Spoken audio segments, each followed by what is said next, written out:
Vijayawada university మంచి భవిష్యత్తు కోసం తెలుగు విద్యార్థులు ఇష్టపడే యూనివర్సిటీ. కాల్ 9059052378 9059052379.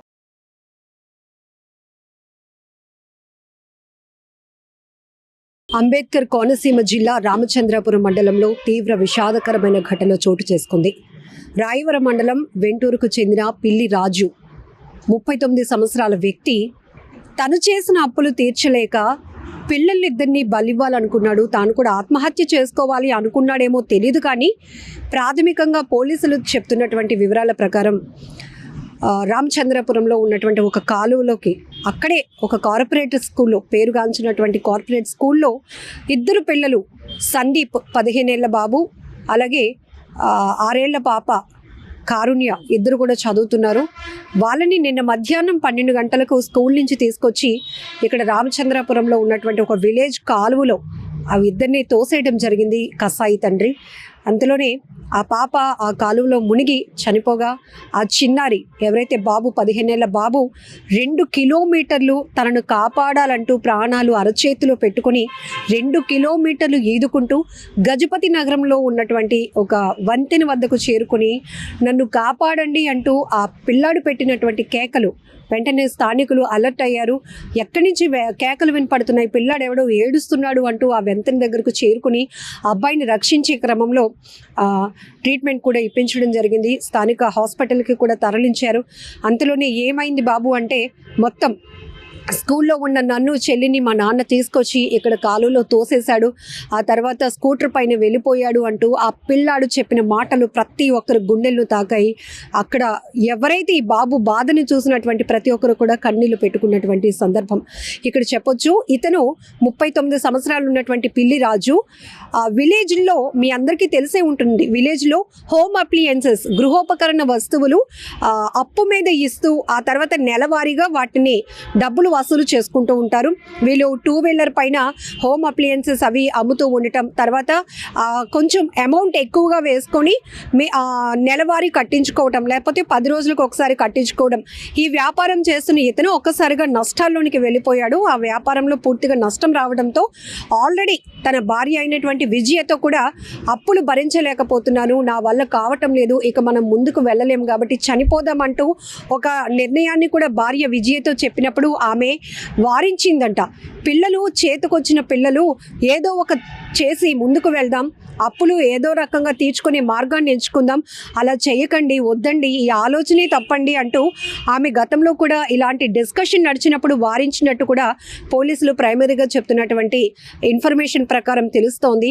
అయితే ఏమి నిర్ణయించుకున్నాడో, పిల్లల మీద కక్ష సాధింపు ఏంటి అనేది ఇప్పుడు పెద్ద ప్రశ్న.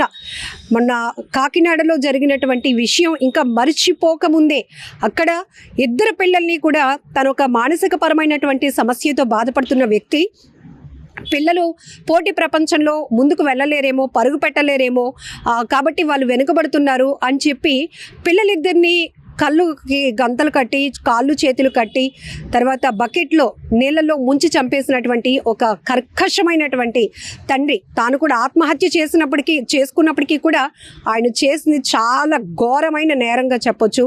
అంత దారుణంగా పిల్లల్ని హింసించి చంపేస్తున్నారు. ఇప్పుడు ఈ ఘటనలో కూడా ఈ పిల్లలిద్దరిని ఆయన కాలంలోనికి తోసేసి చంపేయాలనుకున్నాడు. తాను చనిపోవాలనుకున్నాడో లేదో ప్రస్తుతానికైతే మాత్రం ఆయన ఆచూకీ తెలియదు. కాబట్టి ఆయన మరి ఎక్కడ ఉన్నాడు, ఎక్కడికైనా వెళ్ళిపోయాడా, లేకపోతే ఎక్కడైనా చనిపోవడానికి ఆయన ప్రయత్నంలో ఉన్నాడో తెలియదు. కానీ ప్రస్తుతానికి మాత్రం ఈ ఘటనలో ఆ చిన్నారి కారుణ్య 6 ఏళ్ల పాప పసికందు తన ప్రాణాలు కోల్పోయింది. 15 ఏళ్ల బాబు ప్రాణాలు అరచేతిలో పెట్టుకొని తను ఈదుకుంటూ స్థానికుల సహాయంతో మొత్తానికి బయటపడ్డాడు ప్రాణాలతో. ఎంత దారుణం! ఆ తల్లి గుండెలు అవిసేలా రోధిస్తోంది. అప్పటికే చెప్పాను కదండి, ఎందుకు ఇలా చేశారు, పిల్లల్ని ఎందుకు చంపాలనుకున్నారు, మీరు ఎక్కడికి వెళ్ళిపోయారు, మీరేమైపోయారు, మీరంతా లేకపోతే నా పరిస్థితి ఏంటి, అప్పులు ఎవరికి లేవు, అందరికీ ఉన్నాయి కదా, ప్రతి ఒక్కరూ చావే పరిష్కారం అనుకుంటున్నారా? కాదు కదా, ఏదో రకంగా ఈదుకుంటూ వస్తున్నారు జీవితాన్ని, ఎందుకు ఇలా చేశారు అంటూ ఆ కన్న తల్లి రోధిస్తున్నటువంటి రోదన ప్రతి ఒక్కరి గుండెల్ని తాకుతోంది, బాధ కన్నీళ్లు పెట్టేస్తోందని చెప్పొచ్చు. ఎందుకు ఇలా చేస్తున్నారు, ఎప్పటికప్పుడు ఎప్పటికప్పుడు మానసిక నిపుణులు హెచ్చరిస్తూనే ఉన్నారు. ప్రతి ఒక్కరికి ఈ మధ్య స్ట్రెస్ ఎక్కువ అవుతుంది, విపరీతమైన ఒత్తిడితో జీవితాలు ముందుకు వెళ్తున్నాయి. కానీ ప్రతి దానికి ఒక సొల్యూషన్ ఉంటుంది. పరిష్కారం లేని సమస్య అంటూ ఇక్కడ ఉండదు. దానికి ఏం చేస్తే దాన్ని అధిగమించగలుగుతాం, ఏం చేస్తే కుటుంబాన్ని కాపాడుకోగలుగుతాం. ఇక్కడ కూడా ఇప్పటికే ఆయన అప్పుల ఊబిలో కూరుకుపోయినప్పటికీ కూడా కార్పొరేట్ స్కూల్లో చదివించమని ఎవరు చెప్పారు ఆయనకి? ప్రభుత్వ స్కూల్లో చదివించవచ్చుగా, ఫ్రీ ఫీజులే కదా. అసలు ఫీజులే లేనటువంటి చదువులు వద్దని ఎందుకు అనుకోవాలి? కార్పొరేట్ స్కూల్స్లో లక్షలు కట్టలేక చనిపోతున్నామని అలాంటి పనికిమాలిన నిర్ణయాలు ఎందుకు తీసుకోవాలి అనేది ఇప్పుడు ప్రతి ఒక్కరూ కూడా ప్రశ్నిస్తున్నటువంటి అంశం. ఇక్కడ పోలీసులు కూడా ఇలాంటి కేసులు ఇన్వెస్టిగేషన్ చేసినప్పుడు వాళ్ళలో కూడా కాకి యూనిఫామ్లో వాళ్ళు ఎంత కర్కశంగా కనపడతారో, కేసుని డీల్ చేయడానికి నేరస్తుల పట్ల ఎంత కఠినంగా ఉంటారో, ఇలా చిన్న పిల్లల మృతదేహాలు లేకపోతే కుటుంబాలు ఇలా విచ్ఛిన్నం అయిపోతూ ఉండటం ఈ మధ్య పోలీసులు కూడా రెండు చేతులు జోడించి చెప్తున్నారు. ప్రతి ఒక్కరికి సమస్యలు ఉంటాయి. ఒకవేళ మీకు అలాంటి మానసిక సమస్య, ఒత్తిడి కానీ అప్పుల బాధ కానీ ఏమైనా ఉంటే ఒక్కసారి లోకల్ పోలీసులను అప్రోచ్ అవ్వండి, ఒక సజెషన్ తీసుకోండి. లేకపోతే విపరీతంగా మిమ్మల్ని ఎవరైనా వేధిస్తున్నారో అప్పులు తెచ్చమని దానికి ఒక సొల్యూషన్గా పోలీసులను అప్రోచ్ అవ్వండి. లేదు, ఇన్ని అప్పులు అయిపోయాయి, నేను చేస్తున్న వ్యాపారంలో నష్టపోయాను, నాకు ముందుకు వెళ్ళడానికి దారి లేదు, కానీ పిల్లల్ని భార్యని ఎలా పోషించాలి నాకేం తోచలేదు అన్నప్పుడు సైకాలజిస్టుల దగ్గరికి వెళ్ళండి. జస్ట్ వాళ్ళ సజెషన్ తీసుకోండి. అక్కడ ఒక ఒపీనియన్ దొరుకుతుంది, సజెషన్ దొరుకుతుంది, సొల్యూషన్ కూడా దొరుకుతుంది. అంతేగాని పిల్లల్ని చంపి మీరు కూడా చనిపోవాలనుకోవడం ఏంటండి? అంత దారుణమైన ఘటన హైదరాబాద్లో కూడా ఇదే జరిగింది. చంద్రశేఖర్ అనే ఒక పెద్ద ఆయన పిల్లల్ని 9వ తరగతి చదువుతున్న వాళ్ళని 7వ తరగతి చదువుతున్న కొడుకు కూతుర్ని చంపేసి భార్యతో సహా ఆయన కూడా బలవన్ మరణానికి పాల్పడ్డాడు. ఈ మధ్యకాలంలో ఇలాంటి వార్తలు చెప్పాలన్న భయం వేస్తోంది. చూసే వాళ్ళకి ఇంకెంత దారుణంగా ఉంటుందో మనం ఒక్కసారి అర్థం చేసుకోవచ్చు. ఆ చిన్నారి పాప కారుణ్య 6 ఏళ్ల పసికందు ఎంత విలవిలలాడిపోయి ఉంటుందో. అయ్యో, నాన్న మధ్యాహ్నం స్కూల్ ఇంకా నడుస్తుండగానే 12 గంటలకే తీసుకొచ్చేస్తున్నాడు, ఎక్కడికైనా తీసుకెళ్తాడేమో, ఏదైనా పార్క్కి తీసుకెళ్తాడేమో, లేకపోతే ఇంటికి చుట్టాలు వచ్చారేమో, ఇవే ఉంటాయి పిల్లలకి ఆలోచనలు. ఎందుకంటే స్కూల్ టైమింగ్స్ ఉన్నంత వరకు పిల్లలకు అలవాటుగా ఉంటుంది. కానీ మధ్యలో ఏదైనా పర్మిషన్ పెట్టి తీసుకువెళ్ళాము అంటే పిల్లలు ఎక్కువ శాతం ఆలోచించేది, ఇప్పుడు మనం ఏమైనా ఊరెళ్తున్నామేమో, మా నాన్న ఎక్కడికైనా తీసుకెళ్తున్నాడా, ఎందుకు సడన్గా స్కూల్ నుంచి తీసుకెళ్ళిపోతున్నాడు అని వాళ్ళు స్కూటర్ ఎక్కినంతసేపు వాళ్ళ చిన్న మైండ్లో అదే మెదులుతుంది. కానీ ఇలా తీసుకొచ్చి కాలువలో తోసేస్తాడు అని ఆ పసికందులు ఇద్దరు కూడా గమనించలేకపోయారు. కన్న తండ్రి వాళ్ళ ప్రాణాలు తీయటానికి ఇలా సిద్ధపడ్డాడు అని కూడా ఆ పసికందులకు తెలియదు. ఏదేమైనా చాలా బాధాకరమైన విషయం. దయచేసి ఒకసారి అర్థం చేసుకోండి. ఈ మధ్యకాలంలో ఎక్కువ అప్పుల వల్ల జరుగుతున్నటువంటి బలవన్ మరణాలు చాలా బాధ పెట్టేస్తున్నాయి. ఒక్కసారి మీరు కూడా కోలుకోవడానికి ట్రై చేయండి.